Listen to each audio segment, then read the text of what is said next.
नमस्कार साथियों, मैं कैमूर से संजय कुमार पुनः आपके सामने हाजिर हूं।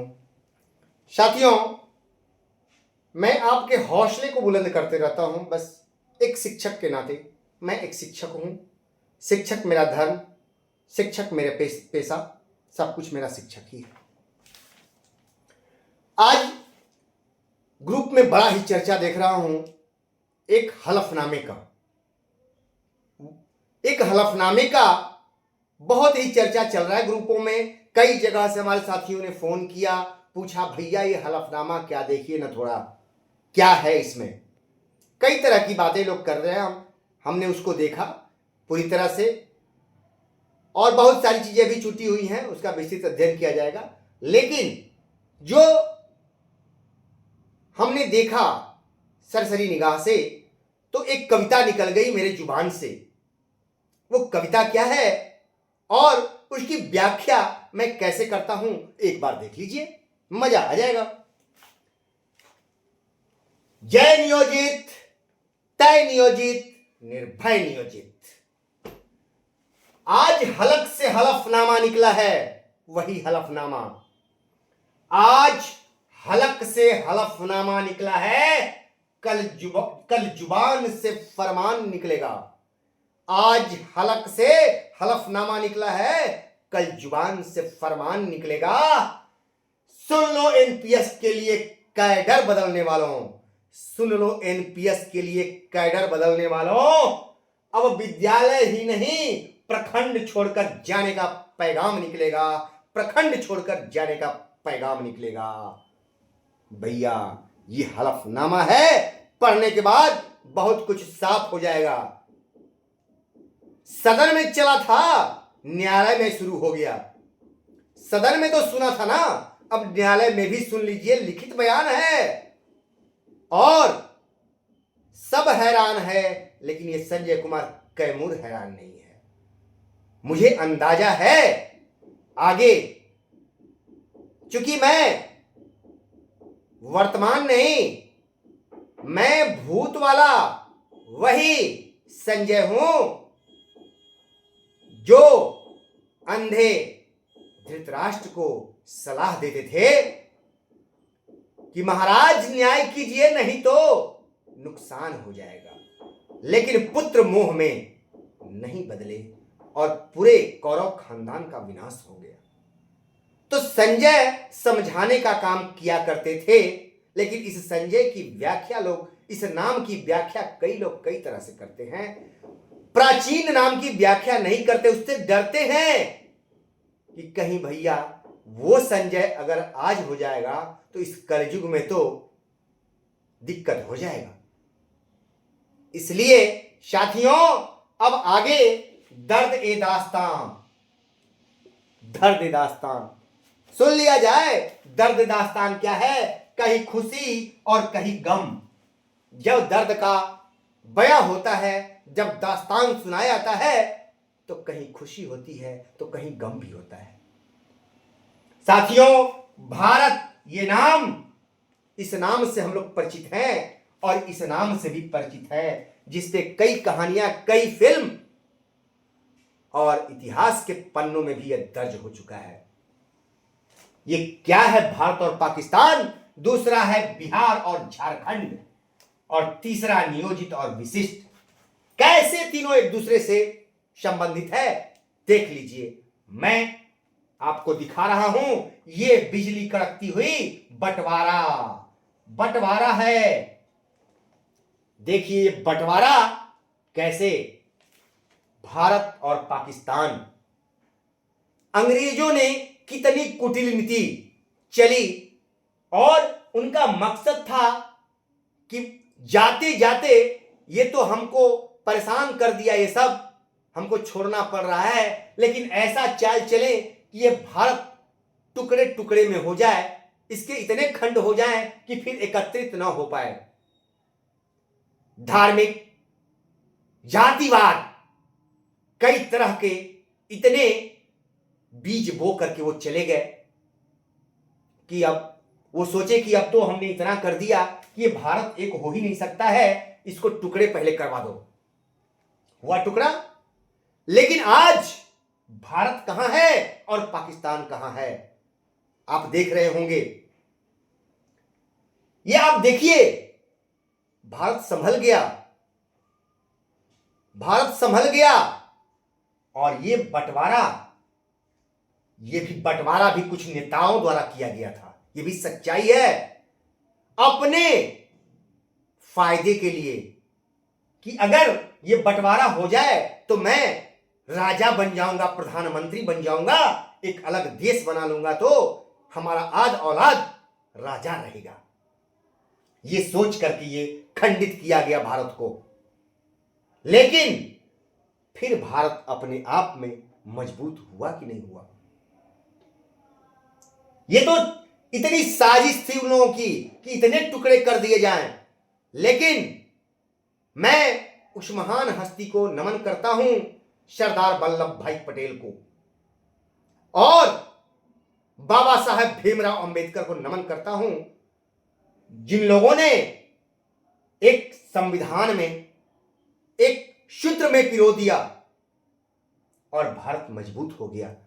लेकिन अफसोस है कि जिस भारत को दो भागों में जिस राजनीति के तहत किया गया था, उसमें से कुछ कीड़े आज भी यहां हैं, रेंग रहे हैं। आप समझ रहे होंगे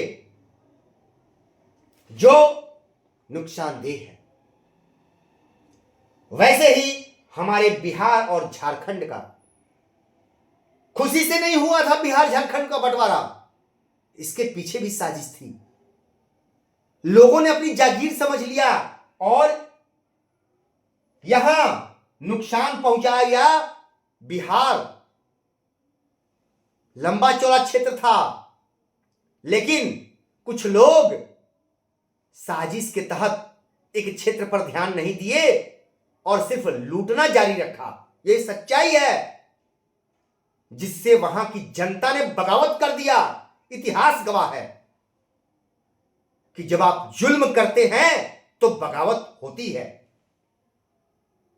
और वो बगावत बिहार को दो भागों में बांट दिया, वो है झारखंड। उस पर भी रोटी सेकी गई। अगर ये ध्यान रखिए कि गद्दारी से बर्बादी मिलती है, तो इतना हम नहीं जाते हैं। ये दो आप देख रहे हैं, तीसरा हुआ एक नियोजित थे, बस नियोजित। लेकिन ये भी नहीं पचा कि ये तो बहुत ताकतवर, जैसे भारत अगर बड़ा रह जाता तो बहुत ताकतवर हो जाता, इसको तोड़ा गया। बिहार बड़ा रहता तो ताकतवर होता, इसको तोड़ा गया।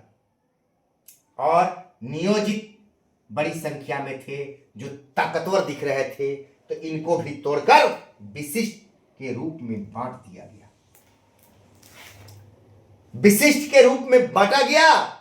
लेकिन सवाल है, इसमें हर तरह का समाज था, इसमें भी हर तरह का समाज था, लेकिन ये तो शिक्षक समाज था। ये समझा क्यों नहीं? जो आज हलफनामे में कहा गया, मैं कह रहा था जैसे कि पूर्व में आप यहां चले गए तो लौट के नहीं आ सकते, आपका हो गया, वहीं रहना है, जो चला गया चला गया। इसमें आप विशिष्ट नियमावली में 23 के देख लीजिए। मैंने इसका जिक्र पहले, आज के साल भर पहला मैं जिक्र कर चुका हूं कि भैया उसमें लाइन जो लिखी हुई थी कि आप एक बार विशिष्ट बनने के बाद, योगदान करने के पश्चात दोबारा नियोजित नहीं बन सकते हैं। सरकार बार बार परीक्षा ले रही है, 5 बार हो चुके हैं, और फिर भी लोग अड़े हुए हैं, बचे हुए हैं, कहीं दिक्कत नहीं है। लेकिन मैं कहता हूं, एक बार ये बाउंडेशन हटा तो दे सरकार। आप जाने के बाद लौट के नहीं आ सकते हैं, ये जा सकते हैं, जाने का रास्ता है। लेकिन लौट के आने का रास्ता बंद कर दिया गया। इसकी नियमावली में देखिए हमारे वो साथी, वैसे सैकड़ों साथी हमसे बात कर चुके हैं, भैया वापस आने का कोई रास्ता नहीं है, भैया देखिए प्रयास कीजिए। मैं वो दर्द सहा हूं, उन लोगों की आवाज को मैंने सुना है कि वापस आने का कोई रास्ता नजर नहीं आया। तो वो भी हैं शिक्षक, लेकिन भैया हम कितना हूं चालाक हो, लेकिन जब हमारे परिवार में हमारा मुखिया ही पहले ही भाग जाए छोड़ के मैदान, तो हम भी कहीं ना कहीं कमजोर पड़ जाते हैं। ठीक है, वही हाल हुआ कई लोगों का। तो आज आप देख रहे हैं कि ये बंटवारा कर दिया गया। आप अब इसमें नहीं आ सकते हैं, लेकिन इसका रास्ता खुला है, आप जा सकते हैं। बार बार न्योता मिल रहा है, बुलावा मिल रहा है, लेकिन एक बार ये दरवाजा खोल के तो देखिए, इसमें विशिष्ट दिखेंगे नहीं। समझ रहे मेरी बातों को? लेकिन ये दरवाजा लॉक किया गया कि नहीं, बंद करो, ये सब भाग जाएगा, क्योंकि ये काल कोठरी है, ये काल कोठरी है।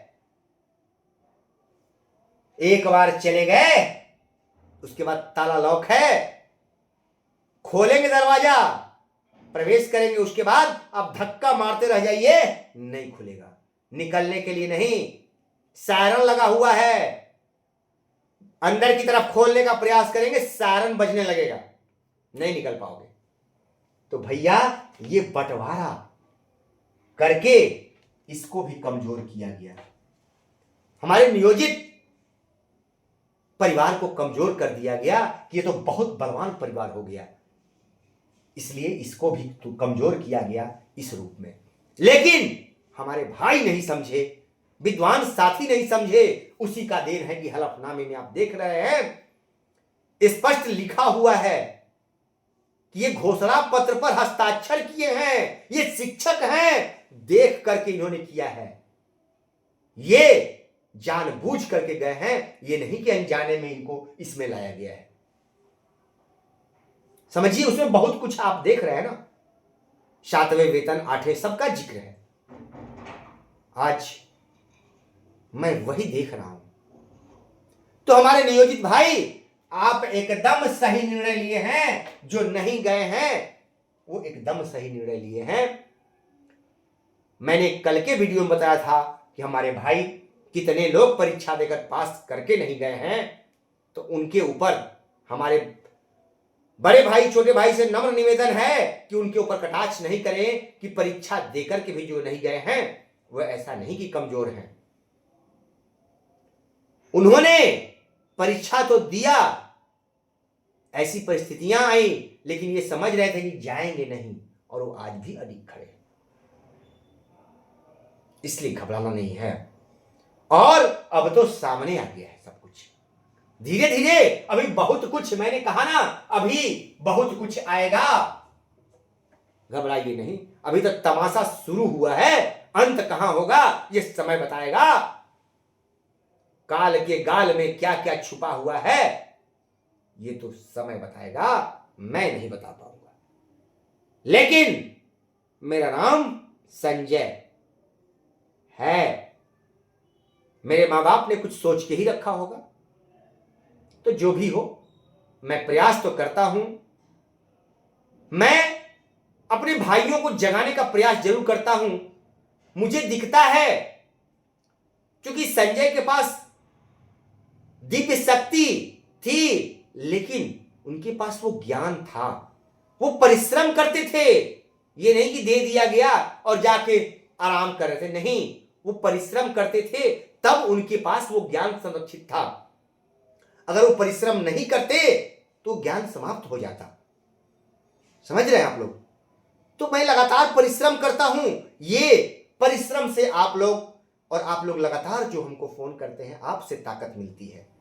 ठीक है, तो ये ताकत हमें नहीं खोना है नियोजित का, ये नियोजित नियमावली हमको नहीं खोनी है। 2020 सबसे बेस्ट। नमस्कार, फिर मिलेंगे।